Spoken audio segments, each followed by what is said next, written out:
다만 우리 군은 북한이 언제든지 도발할 가능성이 있다고 보고 모든 가능성에 대비해서 한미 공조하에 만반의 대비 태세를 유지하고 있습니다.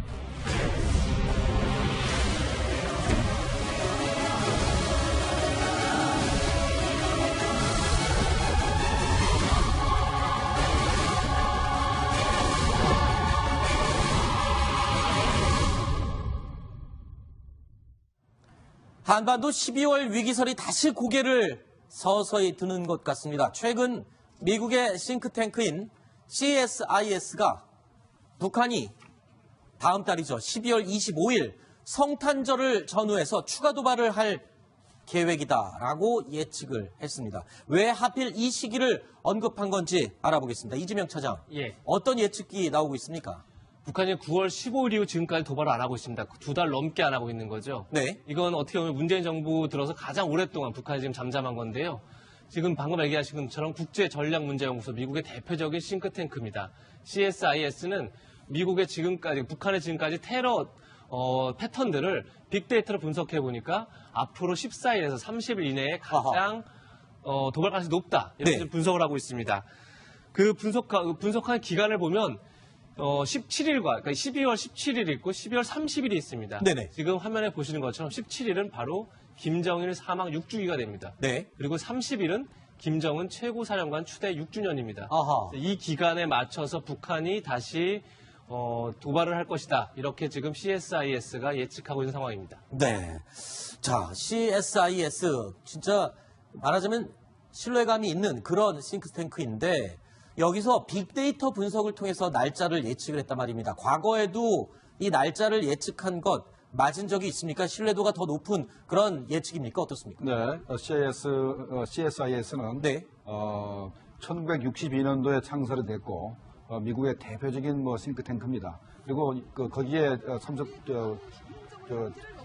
연관된 사람 중에 대표적인 사람이 키신저하고 네. 브레진스키 같은 아하. 사람도 거기에 소속이거든요. 네. 굉장히 신뢰도가 있다는 것을 먼저 말씀드리고 네. 빅데이터를 통해 가지고 북한이 미사일을 쏠 것을 여러 차례 예측을 한 적이 있습니다. 네, 그런데 12월 달 지금 도발설을 얘기를 했는데 저희가 몇 번 언급을 한 적이 있습니다만 북한 김정은이 이 12월 특히 추운 겨울은 도발을 좀 피한다는 그런 예측도 있던데요. 이게 어떨까요?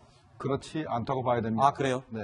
일단 미사일 쏘기가 적절치는 않지만 미사일을 못 쏘는 것도 아닙니다. 네. 2012년도 12월 12일 날도 쐈기 때문에 북한이 얼음 속에서도 눈 속에서도 미사일을 쏠 수 있는 능력을 충분히 보여줬고 하기 때문에 춥다고 해서 미사일을 못 쏜다 그럴 가능성은 없는 것이고 더군다나 또 북한은 12월 달에 굉장히 중요한 행사가 많이 있습니다. 네. 특히 김정일이가 죽은 게 12월 17일이고 네. 그다음에 김정은이가 최고 사령관이 된 게 29일이고 네. 그다음에 25일이 김정은의 할머니가 태어난 날이거든요. 네. 생일이기 때문에 이런 계기로 해서 12월 달에는 충분히 이렇게 도발할 가능성이 높다고 생각이 됩니다. 김정은이 또는 김정은뿐만 아니라 김정일은 조금 숨겨왔지만 김정은은 지금 이 도발 행태를 보면 뭔가를 좀 과시하고 이 대내외로 좀 뭔가 드러내기 위해서 도발을 많이 하잖아요. 이번에도 12월 달에 뭔가 도발을 해야 될 그런 과시할 목적이나 이유나 명분이 충분히 있습니까? 어떻습니까? 충분히 있습니다. 아, 그래요? 북한은 원래 한국과 전쟁을 하면 미국과 전쟁을 하면 겨울에 한다. 그래가지고 이제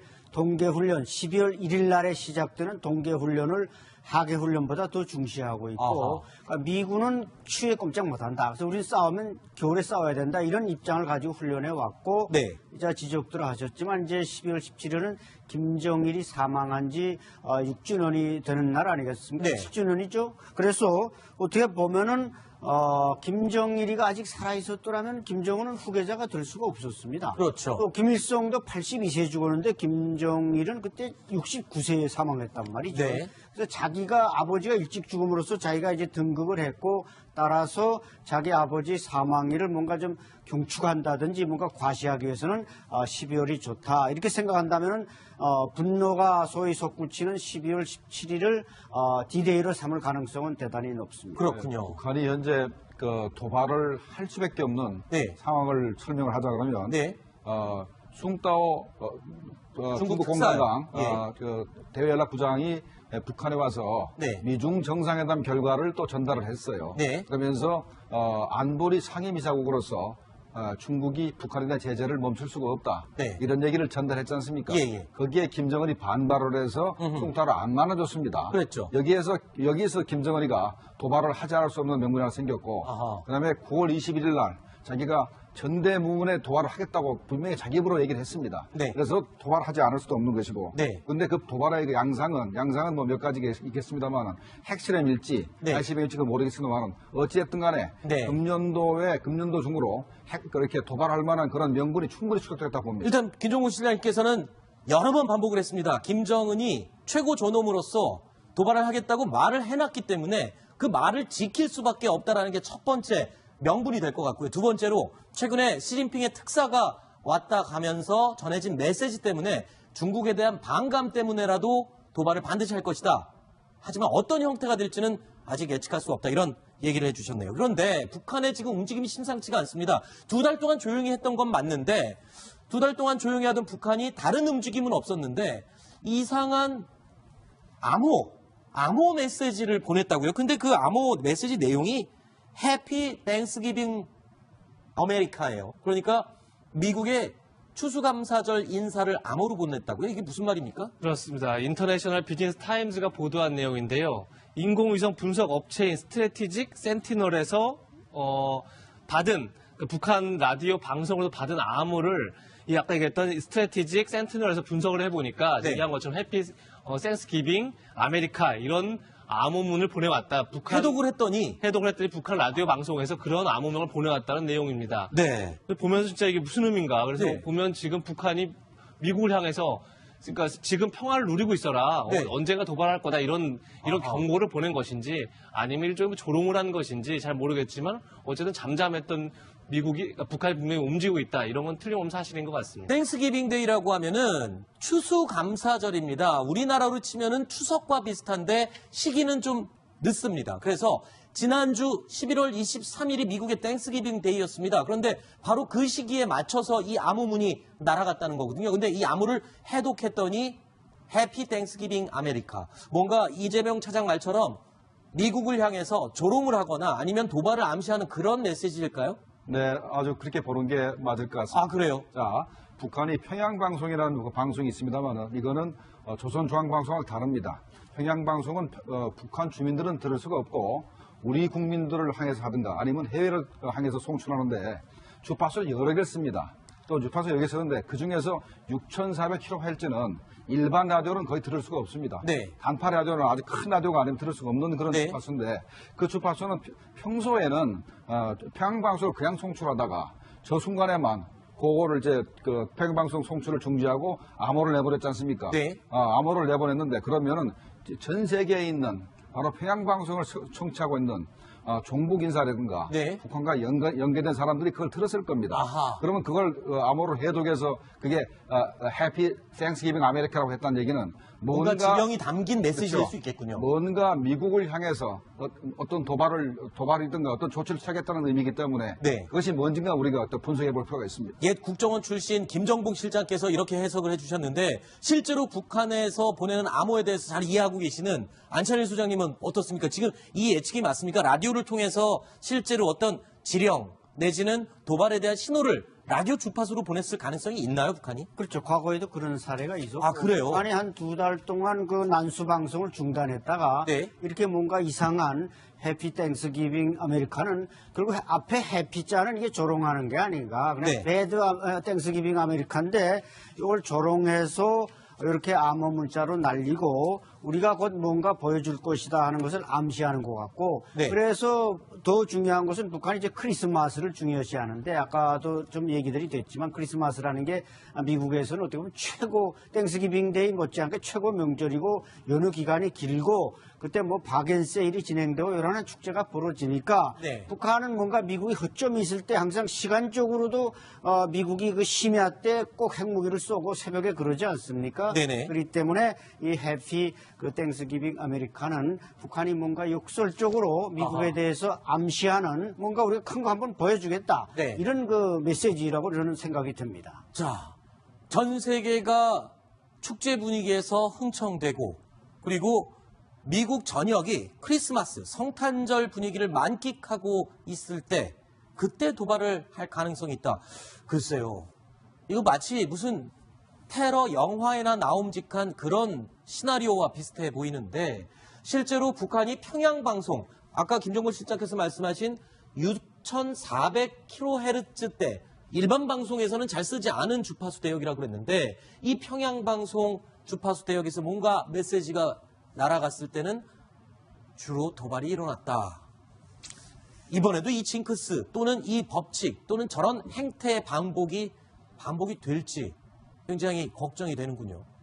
어떻게 보십니까? 네, 저는 북한이 현재 도발할 수 있는 것은 7차 핵실험이나 아니면 미국 본토를 타격할 수 있는, 특히 워싱턴이나 뉴욕을 타격할 수 있는 장거리 미사일 발사 이제 둘 중에 하나든가, 그렇죠. 아니면 둘 다를 동시에 하든가, 아하. 그렇게 할 수가 있는데 7차 핵실험은 지난번에 6차 핵실험 했을 때 우리가 폭발력은 한 250km 정도로 보고 있죠. 네. 그래서 이게 9월 3일이었기 때문에 한 2달 정도면은 북한이 그 분석이 끝났습니다. 네. 그 당시에는 얼만큼 그 핵물질을 넣어야 폭발력이 나올지 잘 몰라가지고 그냥 폭발시켰는데 네. 이제는 분석이 끝났기 때문에 그러면 한 1메가톤이 되려면은 얼만큼 넣어야 된다는 것은 이제 분석이 끝났을 겁니다. 네. 그러면 이제는 핵실험할 시기가 됐다고 보죠. 알겠습니다.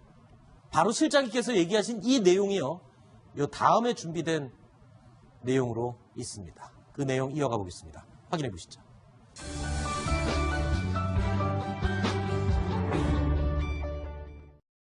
까요? 그렇지 않다고 봐야 됩니다. 아, 그래요? 네. 일단 미사일 쏘기가 적절치는 않지만 미사일을 못 쏘는 것도 아닙니다. 네. 2012년도 12월 12일 날도 쐈기 때문에 북한이 얼음 속에서도 눈 속에서도 미사일을 쏠 수 있는 능력을 충분히 보여줬고 하기 때문에 춥다고 해서 미사일을 못 쏜다 그런 가능성은 없는 것이고 더군다나 또 북한은 12월 달에 굉장히 중요한 행사가 많이 있습니다. 네. 특히 김정일이가 죽은 게 12월 17일이고 네. 그다음에 김정은이가 최고 사령관이 된 게 29일이고 네. 그다음에 25일이 김정은의 할머니가 태어난 날이거든요. 네. 생일이기 때문에 이런 계기로 해서 12월 달에는 충분히 이렇게 도발할 가능성이 높다고 생각이 됩니다. 김정은이 가장 도발 가능성이 높다 이렇게 네. 분석을 하고 있습니다. 그 분석한 기간을 보면 17일과 그러니까 12월 17일 있고 12월 30일이 있습니다. 네네. 지금 화면에 보시는 것처럼 17일은 바로 김정일 사망 6주기가 됩니다. 네. 그리고 30일은 김정은 최고사령관 추대 6주년입니다. 아하. 이 기간에 맞춰서 북한이 다시 도발을 할 것이다. 이렇게 지금 CSIS가 예측하고 있는 상황입니다. 네. 자, CSIS 진짜 말하자면 신뢰감이 있는 그런 싱크탱크인데 여기서 빅데이터 분석을 통해서 날짜를 예측을 했단 말입니다. 과거에도 이 날짜를 예측한 것 맞은 적이 있습니까? 신뢰도가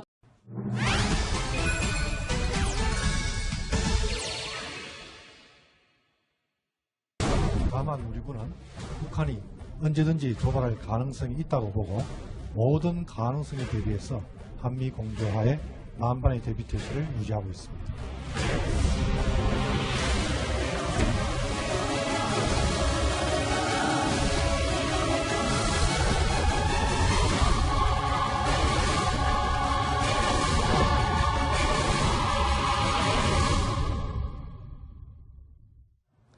한반도 12월 위기설이 다시 고개를 서서히 드는 것 같습니다. 최근 미국의 싱크탱크인 CSIS가 북한이 다음 달이죠. 12월 25일 성탄절을 전후해서 추가 도발을 할 계획이다라고 예측을 했습니다. 왜 하필 이 시기를 언급한 건지 알아보겠습니다. 이지명 차장, 예. 어떤 예측이 나오고 있습니까? 북한이 9월 15일 이후 지금까지 도발을 안 하고 있습니다. 2달 넘게 안 하고 있는 거죠. 네. 이건 어떻게 보면 문재인 정부 들어서 가장 오랫동안 북한이 지금 잠잠한 건데요. 지금 방금 얘기하신 것처럼 국제전략문제연구소 미국의 대표적인 싱크탱크입니다. CSIS는 미국의 북한의 지금까지 테러 패턴들을 빅데이터로 분석해 보니까 앞으로 14일에서 30일 이내에 더 높은 그런 예측입니까? 어떻습니까? 네, CSIS는 네. 1962년도에 창설이 됐고 미국의 대표적인 싱크탱크입니다. 그리고 거기에 연관된 사람 중에 그 대표적인 사람이 키신저하고 네. 브레진스키 같은 아하. 그 사람도 거기에 소속이거든요. 네. 굉장히 신뢰하고 있던 것을 먼저 말씀드리고 네. 빅데이터를 통해 가지고 북한이 미사일을 쏠 것을 여러 차례 예측을 한 적이 있습니다. 네, 그런데 12월 달 지금 도발설을 얘기를 했는데 저희가 몇 번 언급을 한 적이 있습니다만 북한 김정은이 이 12월 특히 추운 겨울은 도발을 좀 피한다는 그런 예측도 있던데요. 이게